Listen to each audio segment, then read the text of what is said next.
I read the text out loud at exactly 7:52 the next morning, standing at our kitchen counter in my wedding night robe with a spatula still in my other hand, my husband sitting 3 feet away with a cup of coffee halfway to his mouth. And I want you to understand something before I tell you what happened next. I did not raise my voice once. I read every single word slowly, clearly, the exact same tone I use when I'm reading a grocery list aloud, and I watched my husband of exactly 14 hours set down that coffee cup with a hand that had gone visibly unsteady, understanding, in real time, that whatever he thought had happened quietly, privately, invisibly the night before had just become something considerably more public than he'd ever intended it to be. The text had arrived at 11:58 the previous night, 6 minutes after we'd finally fallen asleep in our hotel suite, still half-dressed in our wedding clothes, too exhausted from the day to do anything but collapse. It came from a number saved simply as R, no last name, and it read, "I know what today was supposed to mean. I hope you know it too. I'll always be waiting, even if you never say it out loud.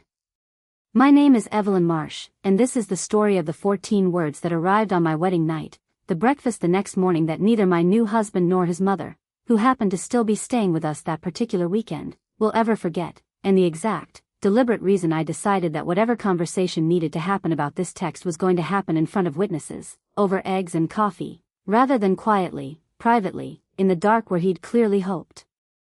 it would simply stay.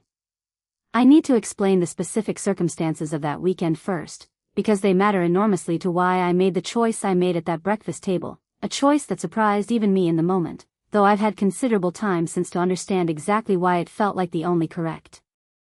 decision available to me. Nathaniel and I had gotten married on a Saturday afternoon in early June, a modest, beautiful ceremony at a vineyard outside Sonoma that his mother, Patricia, had actually helped us select 18 months earlier, back when she was still, as far as I understood at the time, one of my most enthusiastic supporters in this entire relationship. Patricia had flown in from Seattle 4 days before the wedding to help with final preparations, and because our small rental house didn't have a proper guest room ready in time, she'd been staying with us throughout that entire week, including, as it happened, the 2 nights immediately following our wedding, since her return flight wasn't scheduled until the following Tuesday. I mention this specific detail not as an incidental piece of scheduling trivia, but because it turned out to matter enormously to how the following morning actually unfolded, and because Patricia's presence at that breakfast table, entirely unplanned from my perspective, ended up transforming what might have otherwise been a private, containable conversation into something considerably more difficult for Nathaniel to manage, deflect, or minimize. I'm 32 years old, and I work as a contracts attorney for a mid-sized biotech firm outside San Francisco, a job that has spent the better part of 9 years training me to read language with an almost obsessive precision, to notice exactly which words in a sentence are doing quiet, deliberate work that a casual reader might easily skim past. I mention this professional detail because it matters directly to how I understood that text message the moment I first read it, alone in our hotel bathroom at 6:40 that morning, having woken before Nathaniel and glanced, out of pure habit rather than suspicion, at my own phone, only to notice his phone lighting up on the nightstand with a notification preview visible from where I stood at the sink. I want to be honest that I almost didn't look closely at it. I want to be honest, actually, that some small, protective part of me almost talked myself into simply not reading the full message, understanding, even in that first half second, that whatever it said was very likely going to complicate a morning I desperately wanted to remain simple and happy. But 9 years of contract law has trained a very specific instinct into me, the understanding that ambiguous language left unexamined almost always resolves in favor of whoever benefits from the ambiguity, and some deep, professional reflex made me pick up his phone, enter the passcode I'd known for years, since we'd never had any real secrets between us before this exact moment, and read the complete message rather than simply the preview. I know what today was supposed to mean. I hope you know it too. I'll always be waiting, even if you never say it out loud. I read it 3 times, standing barefoot on the cold hotel bathroom tile, feeling something very specific happen in my chest, not quite panic yet, more like the particular stillness that arrives in the exact half second before you understand a piece of information is about to reorganize everything you thought you knew. I scrolled up through the conversation thread, understanding, with each additional message I read, that this was not a single isolated text sent by someone confused about boundaries. It was an ongoing conversation, sparse but consistent, spanning what appeared to be at least the past 8 months, filled with careful, restrained language that never once crossed into anything explicitly inappropriate on its surface, but that carried, underneath every single message, an unmistakable emotional weight that had absolutely no business existing between two people who were supposedly, according to everything Nathaniel had ever told me, simply old friends who'd grown up together in the same small town outside Portland. I recognized the name eventually, scrolling back far enough through the thread to find it mentioned in full, spelled out once, early in the conversation history, months before that final wedding night message. Rosalind Chen. I knew that name.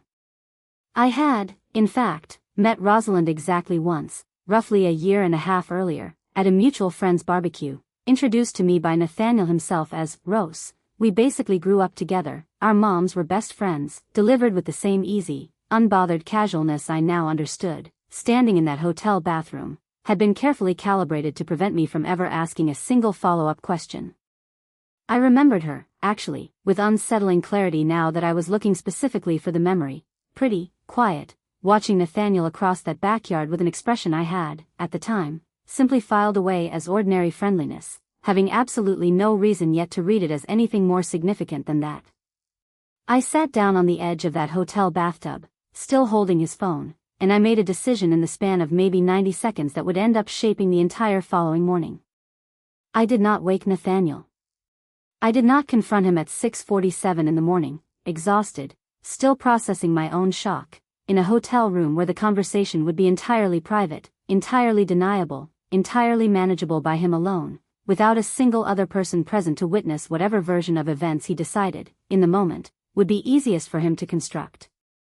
Instead, I put his phone back exactly where I'd found it, screen dark, and I went back to bed beside him for another hour, staring at the ceiling, doing something I've done professionally for 9 years without ever once expecting to need the exact same skill inside my own marriage. I built a timeline. I thought back through every mention of Rosalind's name across the entire 18 months of our relationship, every casual reference to an old friend from home, every text I'd occasionally noticed him receive and dismiss with a quick, unbothered, just Rose, nothing important, whenever I'd glanced at his screen and asked. I thought about a weekend, roughly 10 months earlier, when Nathaniel had driven up to Portland alone for what he described as helping his mom with some house stuff, a trip that had, in retrospect, occurred almost exactly 2 months before the earliest message I could find in that thread's history. Piece by piece, lying in that hotel bed beside a man I had married less than 24 hours earlier, I assembled a picture I understood, with increasing certainty, I was not going to fully address through a quiet, private, easily deniable conversation.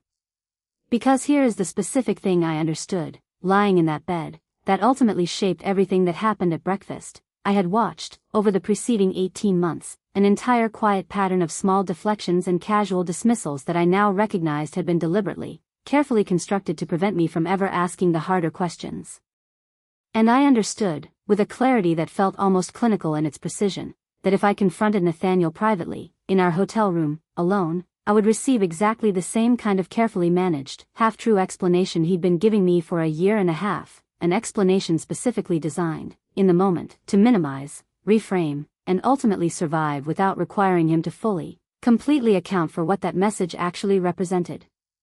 I understood with growing certainty as the morning light began filling that hotel room, a version of this conversation he could not fully control, could not smoothly deflect, could not manage down into something small and forgivable through sheer charm and careful word choice alone.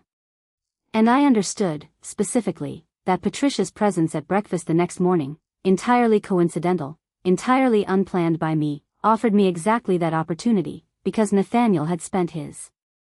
entire life, as far as I'd observed over 18 months of dating him, deeply, carefully invested in his mother's specific approval, in a way that made her presence, at that exact table, considerably more consequential to how honestly he'd need to respond than my presence alone would have been. I want to be honest that this was not, in that moment, a fully conscious strategic decision, the way it might sound describing it now, with considerable distance and reflection.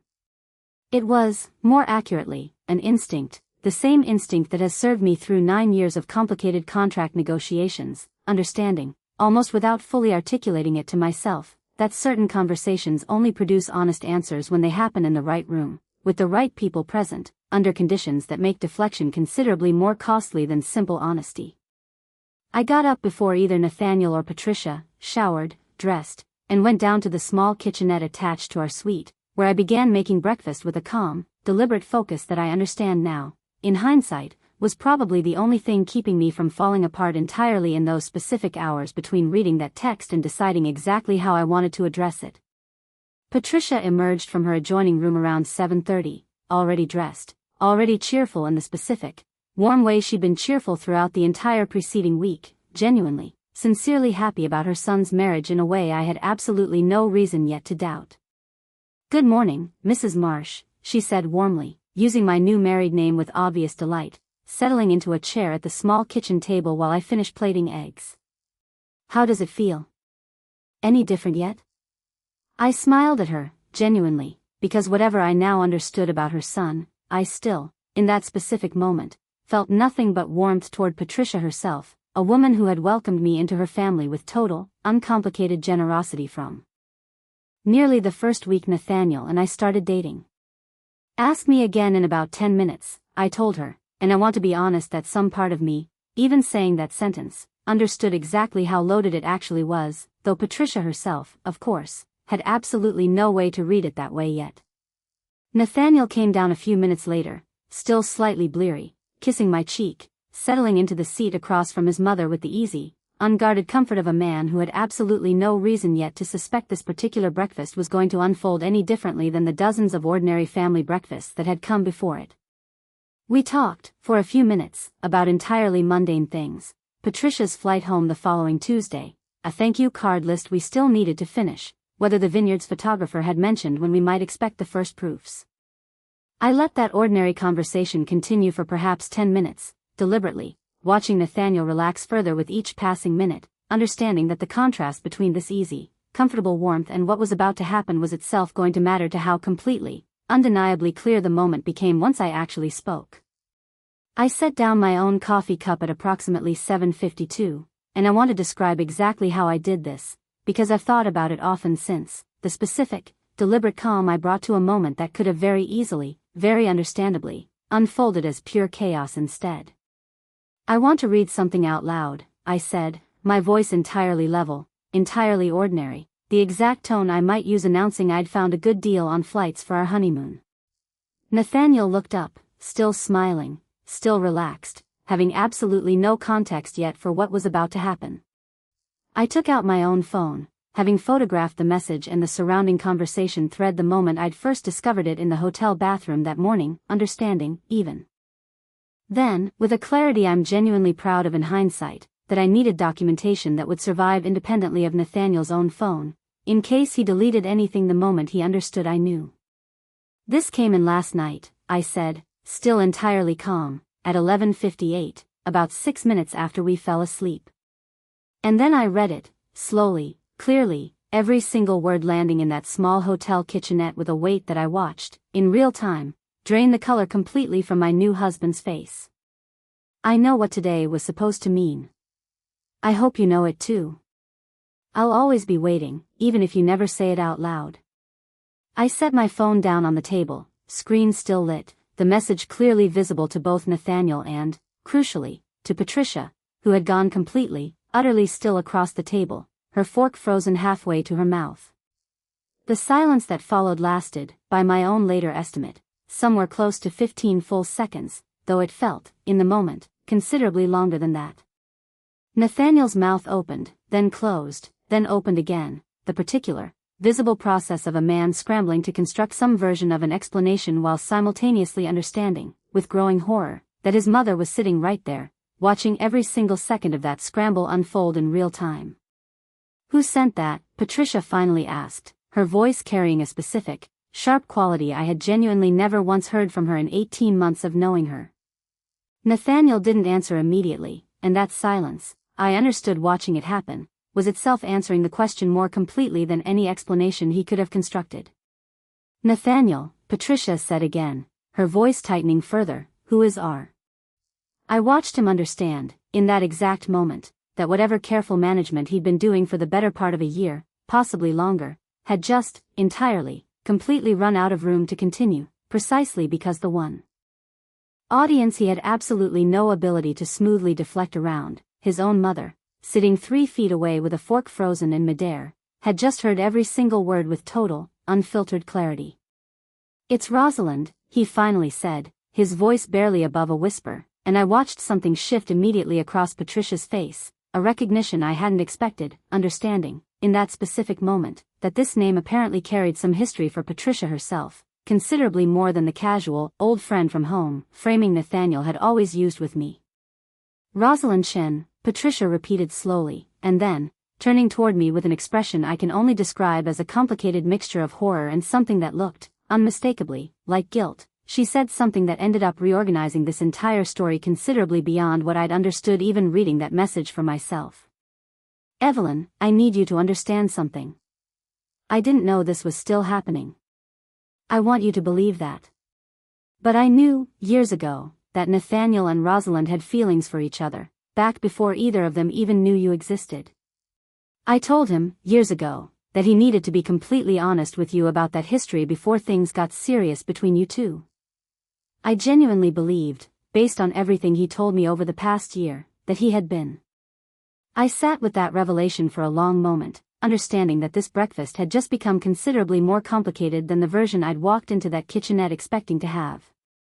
Not simply a wedding night text from an old friend with lingering feelings, the version I'd constructed lying awake in that hotel bed a few hours earlier, but a history Nathaniel's own mother had apparently known about, had apparently specifically counseled him to disclose, and had apparently believed, based on his own assurances, that he actually had disclosed, honestly and completely, at some point during our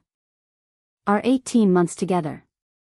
"He never told me any of this," I said quietly, looking directly at Nathaniel now rather than at his mother.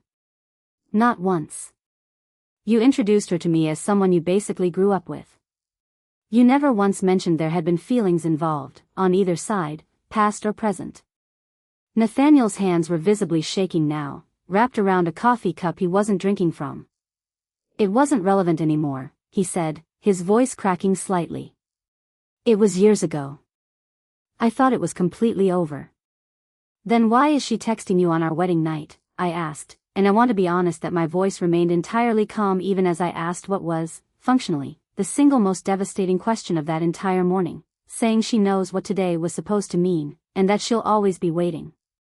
Nathaniel didn't have an answer for that, not immediately, and the silence stretched long enough that Patricia, apparently unable to bear it any further, spoke again, her own voice considerably harder now than the warm, cheerful tone she'd greeted me with barely 20 minutes earlier. "Nathaniel, has this been ongoing?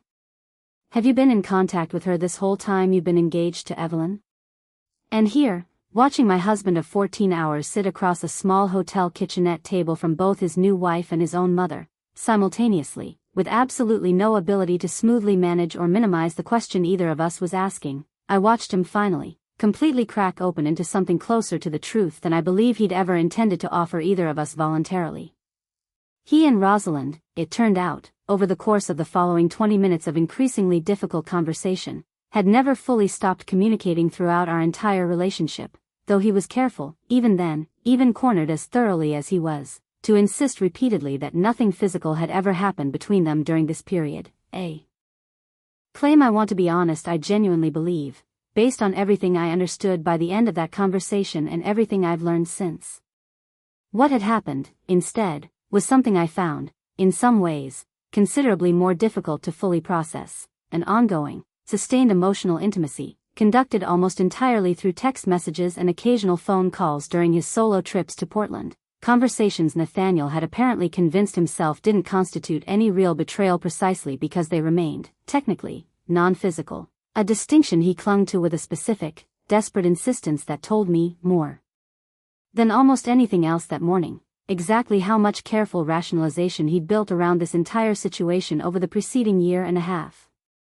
Rosalind, according to what Nathaniel eventually admitted, had never fully accepted that their relationship, whatever it had actually been years earlier, was genuinely over, and Nathaniel, rather than establishing a clear, complete boundary at any point during our engagement, had instead allowed the relationship to continue existing in this ambiguous, carefully managed middle space, close enough to maintain whatever emotional connection he still valued, distant enough, in his own mind, to avoid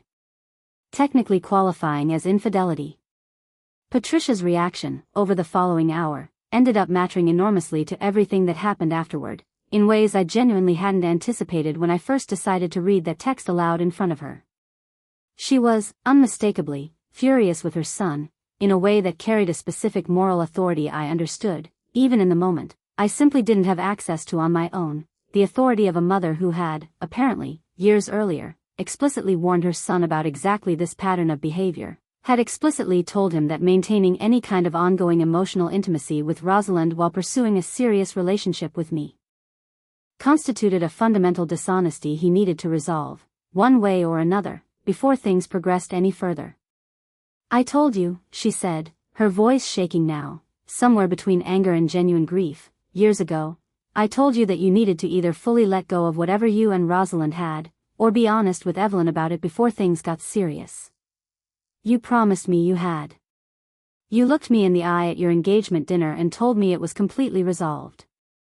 I watched Nathaniel absorb that specific accusation with a visible flinch, understanding, I think for the first time in that entire conversation, that he hadn't simply deceived me over the preceding 18 months.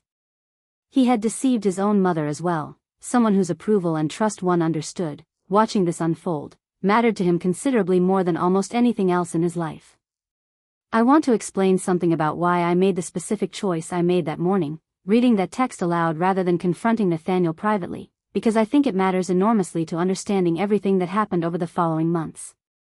I did not read that message in front of Patricia purely out of some desire for public humiliation, though I won't pretend there wasn't some component of wanting Nathaniel to fully, completely understand the weight of what he'd done, in a setting he couldn't easily minimize afterward. What I understood, with real clarity, sitting in that hotel bathroom hours earlier constructing my timeline, was that Nathaniel had spent 18 months becoming extremely skilled at managing exactly this kind of conversation privately, with only me present, using precisely the careful, half-true deflections that had allowed this entire situation to continue unaddressed for as long as it had.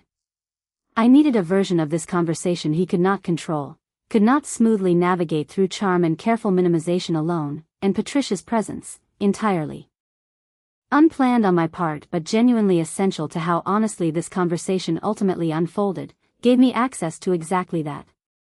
The days that followed that breakfast were genuinely, painfully difficult, in ways I want to be honest about rather than glossing over for the sake of a cleaner narrative. Patricia's flight home was delayed by 2 days, partly due to Nathaniel and me needing considerably more time to work through what had actually happened before either of us felt ready to be alone together without her presence acting as an unintentional stabilizing force. I called my own sister, Claire, that same afternoon, sitting alone in our hotel room while Nathaniel and Patricia had a separate, difficult conversation I wasn't present for, and Claire, to her enormous credit, listened to the entire story without once telling me I'd overreacted by reading that text aloud rather than handling it privately. "You gave him exactly one chance to lie his way out of it," she told me, "and you took that chance away completely by making sure the person whose opinion actually matters to him most heard every word at the same time you did. That wasn't cruelty, Evie. That was just refusing to let him manage the truth the way he's clearly been managing it for a year and a half. I want to tell you honestly that I did not immediately decide to end my marriage during those difficult days, because the situation, however painful, existed in genuinely complicated territory that I needed considerable time to fully process before making any permanent decision. Nathaniel had not, according to everything I came to understand and largely believe over the following weeks, been physically unfaithful to me during our engagement. He had, instead, maintained an ongoing, unresolved emotional entanglement with someone from his past, deliberately concealed the true nature and continuation of that entanglement from me throughout our entire relationship, and allowed it to continue existing right up through our actual wedding day, a pattern of behavior that felt, to me, considerably more damaging in some respects than a single isolated physical betrayal might have, precisely because of how sustained, how deliberate, how carefully maintained the entire deception had been over such an extended period. I insisted, once we returned home from that honeymoon that had been so dramatically altered on its very first morning, that Nathaniel and I begin couples therapy immediately, a condition I made clear was non-negotiable if there was any possibility of continuing this marriage forward. I also insisted, separately, that he have a complete, final conversation with Rosalind himself, one where he explicitly, unambiguously ended any remaining contact between them, a conversation I did not attend but that Patricia, interestingly, insisted on being present for by phone, apparently no longer willing to simply trust her son's word alone that this particular chapter had genuinely, completely closed. That conversation happened roughly 2 weeks after our wedding, and Nathaniel told me afterward, with what I believe was genuine, if considerably belated, honesty, that Rosalind had not taken it well, had accused him, in fact, of choosing convenience over what she apparently still believed was genuine love, an accusation Nathaniel described repeating to me with a specific, exhausted clarity that suggested he had, for the first time in this entire situation, actually and completely made his choice, rather than continuing to quietly maintain both possibilities simultaneously the way he'd apparently been doing for the better part of a year and a half. The therapy that followed was genuinely, unglamorously difficult, in the specific way actual relationship repair almost always is, involving considerably more difficult conversations than any single dramatic confrontation could ever fully resolve. Our therapist, a careful, direct woman named Dr. Renata Osei who specialized specifically in trust repair following emotional infidelity, helped both of us understand something I found genuinely useful over the following months, that Nathaniel's specific pattern of behavior, the careful, sustained maintenance of ambiguous emotional territory rather than either fully committing or fully letting go, was rooted in a broader conflict avoidance pattern that had apparently shaped considerably more of his life and relationships than just his connection to Rosalind specifically. Understanding that pattern didn't excuse what he'd done, a distinction Dr. Osei was careful to draw explicitly and repeatedly throughout our sessions, but it did give both of us a clearer, more useful framework for understanding exactly what specific behaviors needed to change, concretely and permanently, if this marriage was going to have any genuine chance of surviving what had happened. I want to talk honestly about Patricia's role in the months that followed, because it ended up mattering considerably more than I initially expected when I made the somewhat impulsive decision to read the text aloud in front of her that first morning. Rather than simply fading into the background once the initial crisis passed, Patricia remained genuinely, actively involved in holding Nathaniel accountable throughout that entire period, a role I hadn't specifically sought out but came to genuinely appreciate over time. She called him regularly, I learned later, checking in not just on how our marriage was progressing generally, but specifically on whether he was maintaining the concrete boundaries he'd committed to during therapy, whether he'd been fully honest with me about any remaining difficult conversations, essentially serving as a kind of additional accountability structure that existed entirely independent of me. One Nathaniel understood, based on everything that had happened at that breakfast table. He could not simply manage or deflect the way he might have once believed he could manage me. Alone. 6 months into our marriage, during a particularly difficult therapy session, Nathaniel said something that I've thought about often since, something that helped me finally, fully understand exactly why reading that text aloud, rather than confronting him privately, had mattered as much as it ultimately did. I think if you'd just asked me about it privately that morning, he said, working through the observations slowly, carefully, the way Dr. Osei had taught both of us to approach difficult admissions during our sessions, some part of me would have found a way to make it sound smaller than it actually was. I'm not proud of that. But I think I'd spent so long getting good at managing exactly that kind of conversation with you alone that I genuinely don't know if I would have told you the complete truth, even then. My mom being there, hearing it exactly the same way you heard it, at exactly the same moment, I couldn't manage that. I couldn't control what either of you understood, or when, or how much. I think that's actually what finally forced me to stop managing this the way I'd been managing it for a year and a half. We're 18 months into our marriage now, and I want to be honest that it has not been a simple, uncomplicated recovery, because that wouldn't be truthful, and this entire story, at its core, has always been about the specific cost of dishonesty and the specific value of forcing complete truth into rooms where it can no longer be carefully managed or minimized. What I can tell you is that Nathaniel has never again, in 18 months, allowed any significant piece of difficult information to reach me indirectly, through a message glowing on a phone screen in the middle of the night. When difficult things arise now, and they occasionally still do, the way they do in any genuinely real marriage working through genuinely real damage, he tells me directly, immediately, understanding completely, at this point, exactly what the alternative cost him the first time he chose careful management over complete honesty. I think often, still, about that specific morning, about the 15 seconds of silence that followed reading those 14 words aloud in a small hotel kitchenette, about the particular, deliberate calm I somehow managed to maintain throughout an entire conversation that could have very easily, very understandably, unfolded as pure chaos instead.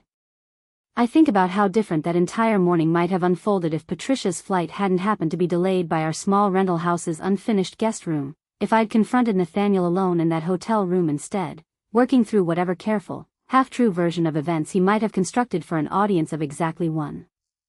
I understand, with real clarity, that whatever version of my marriage exists now, 18 months later, exists specifically because I trusted an instinct I'd spent 9 years building professionally, the understanding that some truths only fully emerge when they're spoken into rooms where careful management is no longer possible, applied, for the first time, to the single most personal situation I've ever had to navigate in my entire life. If you've made it this far with me tonight, I want to ask you something honestly, something I've turned over often in the 18 months since that breakfast. If you discovered, through a single text message glowing on a phone screen on your own wedding night, that the person you just married had been carefully managing an entire unresolved emotional history throughout your relationship, would you have confronted them privately, quietly, the way some part of you might assume is the more reasonable, more private approach, or would you have done what I did, deliberately chosen the room, the audience, the exact conditions that made careful deflection impossible, understanding that some truths only fully surface when they can no longer be managed alone? I read every single comment on these stories, and I genuinely want to hear your answer tonight, while this is still sitting fresh with you. Tell me exactly where you're watching from, and tell me honestly whether you think reading that message aloud in front of his mother was the right call, or whether you think I should have handled it differently. And if this story reached something real in you tonight, don't just close this video and move on to whatever comes next, hit subscribe right now, because the stories waiting for you here are exactly the kind people tell me, again and again, that they think about for days afterward. I'll see you in the comments, and I'll see you in the next one.